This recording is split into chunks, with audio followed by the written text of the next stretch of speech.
अर्थ मनसाचा व्रत कथा। एक समय तरह तरह के फल और फूल, सुंदर सुंदर जड़ी बूटियों से सौभाग्यमान कैलाश पर्वत विराजमान श्री शंकर जी पार्वती जी से बोले, हे जगत के स्वामी, आज मन बहलाने के वास्ते आप और मैं चौपट खेल खेले। शंकर जी ने कहा, चौपट खेल में बेईमानी बहुत होती है, हार जीत का पता नहीं पड़ता, इसीलिए कोई तीसरा आदमी होना चाहिए जो ईमानदारी से हार जीत का फैसला कर सके। पार्वती जी ने ऐसा सुनकर अपने शरीर से मेल उतारा और आदमी की सूरत का पुतला बनाकर रख दिया और कह दिया कि हे पुत्र, हम दोनों की हार जीत का फैसला करना। ऐसा वचन बोलकर महादेव जी व पार्वती जी ने पासा फेंका और पुत्र से पूछा, कौन हारा और कौन जीता? पुत्र ने कहा, शंकर भगवान जीते और पार्वती जी हारी। महादेव जी ने दूसरी बार पासा फेंका, फिर से पूछा, कौन हारा और कौन जीता? पुत्र ने बोला, शंकर भगवान जीते और पार्वती जी हारी। तीसरी बार पार्वती जी ने पासा फेंका और पुत्र से पूछा, बताओ कौन हारा और कौन जीता? पुत्र ने मन में सोचा, यदि मैं को शंकर भगवान हारे तो शंकर भगवान मुझे श्राप दे देंगे, इसीलिए मैंने कहा कि शंकर भगवान जीते और पार्वती जी हारी। पार्वती जी ने यह सुनकर क्रोध में अपने पुत्र को श्राप दे तो कोटी हो जाएगा और रोता भटकता फिरेगा। यह सुनकर पुत्र उठा और एक तरफ चल पड़ा। बहुत दूर चलते चलते एक भयानक जंगल आया। उसने देखा कि 12 कोस की दूरी पर फैला हुआ एक बहुत बड़ा तालाब है, जिसकी पाल पर बड़ और बड़े बड़े पीपल के पेड़ है, जिसके नीचे इंद्र की स्त्रियां, इंद्राणी, ब्रह्मा जी की स्त्रियां, ब्रह्माणी और देवताओं की स्त्रियां बैठकर व्रत का पूजन कर रही है। उन व्रत करती हुई स्त्रियों को देखकर पार्वती जी के पुत्र अंगद जी ने पूछा, तुम क्या कर रही हो? तब देवताओं की स्त्रियों ने कहा कि हम सब मनसावाचक नाम का व्रत का पूजन कर रही हैं। तब इसके करने से क्या फल मिलता है? तब देवताओं की स्त्रियों ने कहा कि इसके करने से मन की सभी इच्छाएं पूर्ण होती है। अंगद जी ने कहा कि इस व्रत को मैं भी करूंगा। ऐसा विचार कर उन्होंने किसी से चावल, किसी से सुपारी और पूजा का सामान लेकर व्रत करना शुरू कर दिया। अंगद जी को देवताओं की स्त्री ने व्रत का सारा तरीका बता दिया था। श्रावण शुद्धि के पहले सोमवार को कुंवारी लड़की से 2 पुनी सूत कतवा का डोरा करे और उस डोरे को गेरों में रंग कर शंकर भगवान का पूजन कार्तिक शुद्धि चौथ हर सोमवार तक करते रहे। कार्तिक शुद्धि चौथ के दिन इसका उजरण कर इसमें सवा सेर घी, सवा सेर गुड़, सवा सेर आटे का चूरमा बनाकर इसके 4 हिस्से बना लेवे और एक हिस्सा ब्रह्मांड को देवे, एक हिस्सा साधु को देवे, एक हिस्सा गाय को देवे। ऐसा सब बांट लेवे, सबको बराबर देवे, किसी को कम किसी को ज्यादा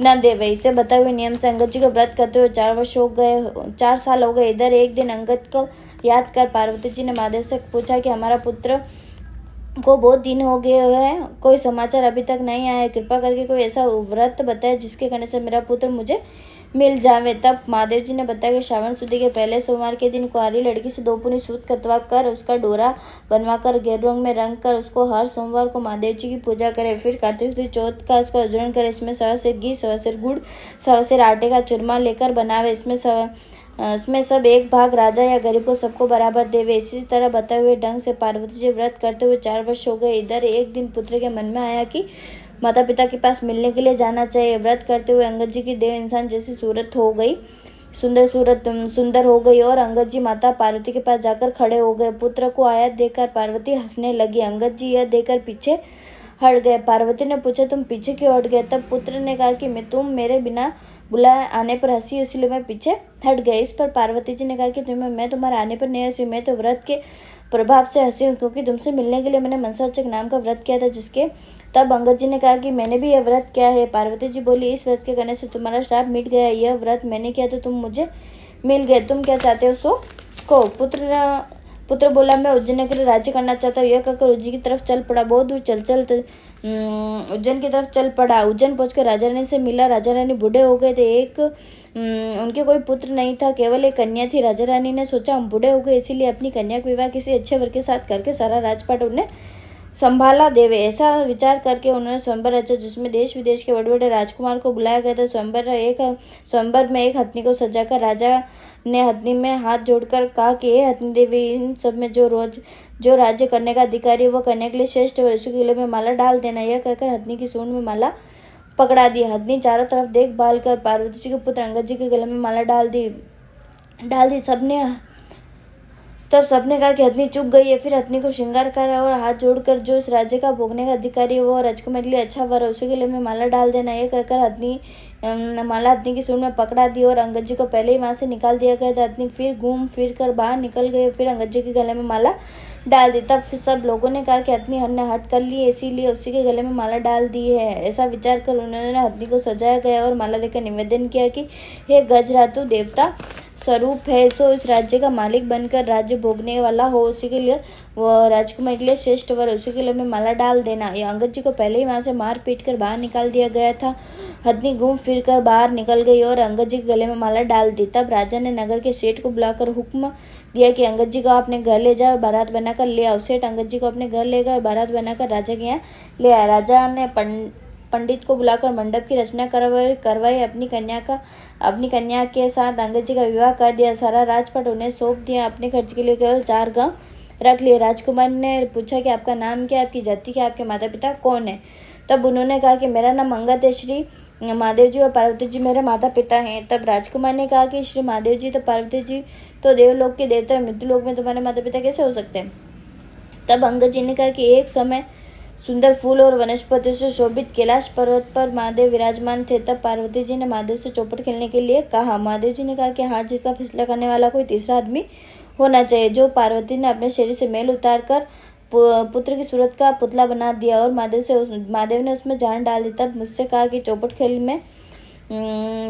में गवाही देना। महादेव जी ने पासा फेंका। मुझसे पूछा कौन जीता। मैंने कहा महादेव जीते और पार्वती जी हारे। दूसरी बार भी महादेव जीते और पार्वती जी हारे। तीसरी बार पार्वती जी ने पासा चलाकर पूछा कौन जीता कौन हारा। मैंने सोचा यदि मैं कहूँ महादेव हारे तो मुझे श्राप दे देंगे, इसीलिए कहा कि पार्वती जीती तो महादेव मुझे श्राप दे देंगे, इसीलिए मैंने कहा कि महादेव जीते और पार्वती जी हारे। पार्वती जी ने यह सुनकर मुझे श्राप दे दिया, तू कोटी हो जाएगा, मारा भटकता फिरेगा। पार्वती के श्राप को देने पर मैं वहां से चलकर एक भयानक जंगल में पहुंचा जहाँ पर बड़े भारी पीपल के पेड़ थे। उस स्थान पर इंद्राणी ब्रह्माणी देवता की स्त्रियां व्रत कर रही थी। उन व्रत करती हुई स्त्रियों को देखकर मैंने उनसे पूछा करने से क्या होता है। तब व्रत करने का प्रभाव और उसके करने की विधि बताई। मैंने किसी से सुपारी किसी से चावल मांगकर व्रत करना शुरू कर दिया। श्रावण शुद्ध के पहले सोमवार के दिन कुंवारी कन्या से ढाई पुनी सूत कतवाया और डोरा किया और उसको गेरंग में रंग कर महादेव जी की पूजा की। कार्तिक चौथ का उसको उजगरण कर सवसेर घी सवसेर गुड़ सवसेर आटे का चूरमा किया। इनका चूरमा बनाकर सबको बराबर बांट दिया। इस प्रकार यह व्रत पूरा किया। इधर पार्वती ने महादेव से पूछा कि हमारा पुत्र अंगद का कुछ पता नहीं, वह बहुत समय से आया नहीं है। तब महादेव जी ने कहा कि वह जीवित है। मैं बताता हूँ, जिस प्रकार व्रत करो जिससे तुम्हारा पुत्र आ जाएगा। यह व्रत का विधान बताया। श्रावण शुद्ध के पहले सोमवार के दिन कुंवारी कन्या से ढाई पुनी सूत कतवा का डोरा बनवावे और उसमें महादेव जी की पूजा करे। फिर कार्तिक शुद्ध चौथ का उजरण करे। सवसेर घी सवसेर गुड़ सवसेर आटे का चूरमा और उसके 4 भाग ऊपर बताए हुए विधि ढंग से बराबर बांट देवे। इस प्रकार बताए हुए ढंग से पार्वती जी ने व्रत किया। इधर मैं जाकर पार्वती के पास खड़ा हो गया। पार्वती मुझे देखती ही हंस पड़ी। मैं पार्वती को हंसता देख पीछे हट गया। पार्वती जी ने कहा कि तुम पीछे क्यों हटे। मैंने कहा कि तुम मेरे बिना बुलाने पर हंसी, इसलिए मैं पीछे हट गया। पार्वती जी ने कहा कि मैं तो इसलिए हंसी क्योंकि मैंने मनसाचक व्रत किया, जिसके प्रभाव से तुम मेरे पुत्र मुझे मिल गए। मैंने कहा कि मैंने भी ये व्रत किया है। तब माता पार्वती ने कहा कि इस व्रत के करने से तब माता ने भी कहा कि तुम्हारे मन में क्या है, सो को पुत्र उज्जैन नगरी की राजकुमारी और राज्य चात मिल जाए। तब पार्वती जी ने कहा कि तुम्हारे मन की इच्छा अवश्य पूर्ण होगी। अब उज्जैन नगरी राज्य भी मिल गया। अंगद जी ने अपनी विवाहित राजकुमारी से पूछा तुम्हारे मन में क्या है, सो कहो। राजकुमारी ने कहा कि हमारे बिना गर्भवास के पुत्र होना चाहिए। जब अंगद जी ने कहा कि तुम्हारे बिना गर्भवास के पुत्र उत्पन्न होगा, तुम मनसाचक व्रत ऊपर बताए हुए ढंग से करना। यह सुनकर अंगद जी वहां से चले गए। रानी मनसाचक व्रत करना शुरू कर दिया। 4 वर्ष करने के बाद एक दिन रानी दातुन करते समय दासी को पात्र में जल लाने को कहा। तब दासी जल लाने गई तो क्या देखती है कि सोने की पालकी में बच्चा पैर का अंगूठा चूस रहा है। दासी ने झट से आकर रानी से कहा कि आपकी पुत्र हुआ है। रानी ने कहा कि क्यों हमसे हंसी करती हो। दासी ने कहा कि विश्वास ना तो खुद चलकर देख लो। रानी ने जाकर देखा तो सचमुच पालने में बच्चा पैर का अंगूठा चूस रहा है। रानी ने बहुत प्रसन्न होकर महादेव से प्रार्थना की कि हे भगवान, आपने ये पुत्र दिया तो इसके लिए स्तनों में दूध की धार भी निकल जाए। इतना कहते स्तनों में दूध की धार फूट गई। बच्चे को स्नान कराकर दूध पिलाया। इस प्रकार बालक धीरे धीरे बड़ा होने लगा। कुछ बड़ा होने पर वह एक दिन अपनी माता से पूछ बैठा कि मेरे पिता कौन है। तब माता ने कहा कि अंगद जी तेरे पिता हैं, श्री महादेव जी और पार्वती जी तेरे दादा दादी हैं। तब पुत्र फूल फगन ने कहा कि यह बात तो मृत्युलोक में कोई नहीं मान सकता। तब माता ने कहा कि एक दिन महादेव ने कैलाश पर्वत चौपट खेलने की सोची। हार जीत का फैसला करने के लिए पार्वती जी ने अपने शरीर से मैल उतार कर मनुष्य का पुतला बनाया और कहा कि हमारी हार जीत का फैसला करना। यह कहकर महादेव जी ने पासा फेंका, पूछा कौन जीता और कौन हारा। पुत्र ने कहा कि महादेव जीते और पार्वती जी हारी। दूसरी बार पासा चलने पर पुत्र ने कहा कि महादेव जीते और पार्वती जी हारी। तीसरी बार पार्वती जी ने पुत्र से पूछा कौन जीता और कौन हारा। पुत्र ने महादेव के श्राप से डरकर कहा कि महादेव जीते और पार्वती जी हारी। पुत्र के यह वचन सुनकर पार्वती ने अपने आवेश में आकर पुत्र को श्राप दे दिया, तू दूर दूर भटकता फिरेगा, तेरे सारे शरीर पर कोढ़ हो जाएंगे। पार्वती के श्राप को सुनकर पुत्र वहां से चलकर एक बड़े तालाब के पास पहुंचा, जहाँ पर बड़े भारी पीपल के पेड़ के नीचे इंद्राणी ब्रह्माणी मंसाचक व्रत कर रही थी। अंगद ने यह कहा कि इस व्रत के करने से क्या होता है। तब देवताओं की स्त्रियों ने कहा कि इसके मन की इच्छाएं पूर्ण होती है। अंगद जी ने कहा इस व्रत को मैं भी करूंगा। तब किसी से घी किसी से चावल मांगकर व्रत करना शुरू कर दिया। 4 वर्ष करने पर एक दिन पार्वती ने महादेव से पूछा कि पुत्र नहीं आया है, सो ऐसा कोई उपाय बताओ जिससे मेरा पुत्र आवे। महादेव जी ने कहा कि श्रावण सुदी चौथ को जब पहला सोमवार आए तब इस कुंवारी कन्या से सूत कतवा कर महादेव जी का पूजन करे। सवासेर घी, सवासेर गुड़, सवासेर आटा लेकर चूरमा बनाकर 4 भाग बराबर कर एक साधु को देवे, ब्राह्मण को देवे, आधा गाय को देवे, आधा खुद खावे और आधा बांट देवे। ऐसा 4 वर्ष तक करते रहे। 4 वर्ष करने पर पुत्र आकर खड़ा हो गया। पार्वती हंसने लगी। तब अंगद जी ने पूछा तुम पीछे क्यों हट गए। तब अंगद जी ने कहा कि तुम हंसी इसीलिए मैं पीछे हट गया था। पार्वती जी ने कहा कि मैं तो व्रत के प्रभाव से हंसी हूँ। पुत्र ने पूछा तुमने कौन सा व्रत किया था। पार्वती जी ने कहा कि मैंने मनसाचक नाम का व्रत किया।